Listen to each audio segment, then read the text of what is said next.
Hello Amlan, hello world. For this Sunday, nara ko gusto i-share ninyo nga medyo naglibog ko saan ako pag-share ani kay basog na ay sensitivity ba pwede man kay sensitive sa akong life gyud ambit magda-train ko sa among family siguro labi na sa ako mga parents nga medyo mag-enjoy mig panghatag kanang mo share sa bang tawo. Not only that we enjoy doing it, but it's a commandment of God. Two greatest commandments is to love God and then to love our fellow men like we love ourselves, and then essential kayo important necessary kay sa atong kaluwasan na kita mo serve or moalagad or putabang kita sa isikat tao labi na sa mapur and the needy. Even Jesus Christ said nga gigutom ko, inyo ba kong gipakaon, wala ko sinina, inyo ba kong sininaan, wala ko kapuyan, inyo ba kong gipapuyo, wala ko tubig, ihaw ko, inyo ba kong inom, ningon ang mga disciples na nga, asa makukita nimo Jesus Christ, ningon ana, ningon siya nga, if you have done it to the least of this, my brethren, you have done it unto me. So na mga beggars diya, nagigutom, inyong gipakaon, ay walay balay, inyong gipapasilong, gipatulog isang balay, giuhog, itagag tubig, samara kita sa nag-alagad kita, nag-serve kita sa kay Hesus Kristo, pinaagi sa pag-serve sa sikat tao. So about service, yung requirements sa ito, naka-experience ako gabi na typhoon, nag-experience ako gabi nga, medyo ako ang nag-need, ako ang nagkinanglan, lisod po gid ay kung buta ka sitwasyon nga ikaw ang kinahanglan yung murag samtang mo beg ka no patabang ka itabo man gud nga na stranded ko sa nagdugay ko dito sa Cebu mga 1 week ko dito tungod kay medyo na fever ko na ko'y flu, so nipawalas ako dito tapos more on to attend church today dire sa Dumaguete City ni medyo ni cross good ko sa dagat from Bato to Tampi gabi na nakoy mga cargos food for salad dressing ang negosyante mo tanan po ko mga personal nga madala na po uban nga mga friends nagpapalit na ako na ilagi padala so ikarga na ko tanan. It just so happen nga diya sa Tampi bitas entrance sa highway diya na ihabwa sa series na ako magamit nga anad na ko nako tigtagbo na dito lang wala ako natagbo kay nay problema tigtagbo na kong tricycle. So nakadaot ato kay diya na ako na feel ang typhoon kusog-kusog ang hangin nga ulan basa ang salog ana bagabanaw nagproblema ra gud ko kay hulog ra po sa series which is I understand nga ana gud all that nang I was like looking for a tricycle nga dalon ko sa salad dressing tapos naglisod jud ko na there was this tricycle driver nga somehow ni beg ko niya nga padabag ko kay ako mako naulanan na ako mga gamit di na ko kaya makarga kay paspasanay mo yung mga salakyan nga agi-agi tapos not feeling well pa ko ay even up to this time so nihangyo jud ko niya ni ko nga pwede bag 120 nga magmamo gani full ko ana ko 20 times 6 I don't know 20 times 6 yeah 120 di siya mosugot kay 200 gyud ang gusto nga akong ipliti ni ko nga kuha na lang 150 na lang di gyud siya mosugot okay ra man ko kay negosyo pa niya pag inabuhi ra pud niya pero ang point magud atong tayo mga the weather was so bad. There was a typhoon. Nalipay pag kami naka-cross me. Kusog nga hangin. Here, there were my things dito. Narasa sa yuta. Giulanan pagod nga. Why siya ni care? All he cared for was the 200 pesos. So actually, makabayad ko nag 200 pesos to end the sacrifice. Pero I was looking at his personality. Magod. He was more focused on receiving the 200 di ko siya yung nakaingon siya ko ba nga alaoy lain ko di ay ning klases tao na dili na to ma-judge o mga tao nga sama po nato so dili ta maingon nga abi ka maluluyan ka matinabangon ka manggiyatagon ka nga ubang tao ingon ana po so I tend to understand him nga wala ingon ana po di siya nakayon po ko ba sayang ang opportunity ba nga there is this Charlie Garces nga di makay ko tighangyo kay may pagka self-reliant man po ko willing to sacrifice but during that time it was almost 10 p.m.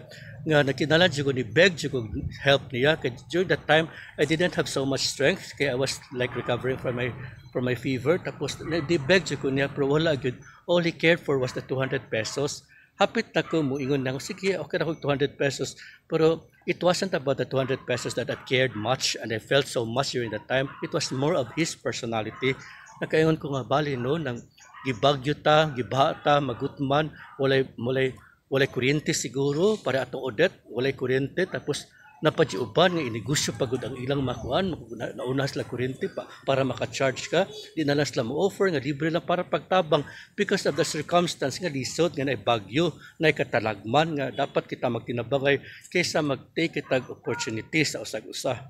Pero nalipay ko because I know that the Lord loves me. I have faith in God. I look around, I didn't care much about that person, including his personality nga murag wako kasabot. but Christian ba to siya? Ang point pagod ato nga bisag na ako kwarta siguro but I was needing help. Nabasa na ako ang mga stocks. So agad siya ni offer kanang pasilong na lang. Okay ra magdi siya mo dawat sa di siya mo murag 200 gud siya.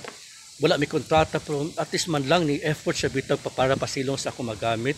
Ayaw magunitabo dito. The way I look at the situation was bahala ka di. If you wouldn't pay me 200 pesos, bahala mabasa na yung magamit diya. So nakaingon ko nga, hello, yun agad yung na maklaseng tao. I'm sorry to say it.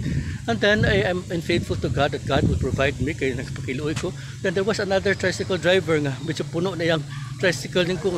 Isulti ko sa katao nga. Isulti ko sa tao nga. Brad, baso pwede ko, mahatod ka sa sala dressing na. So, wala problema, sir. Napasahero na po dito siya kasi di Pacquiao sa tricycle. Then I talked with the driver na po ko, sir, ng Brad, nagtabay ko, Brad, kaya ko nabasa na ko. Siya nga, wala problema niya. Basta kay naman ni Pacquiao ko daw 400, ani, pagkaganti, ano. So, okay ra ba? Okay tanan. As in, Pilatos lakabok, 4, 5, okay tanan. Then what the tricycle driver, including his assistant nga, paingon to sila kuan hanti ano na itabangan din ko kargas na ko mga stocks gibutan na sa ato ni fit in up ko dito na kaya ko nga well I wasn't ko anang it was I'm sharing this not because of the kana bitaw nga murabag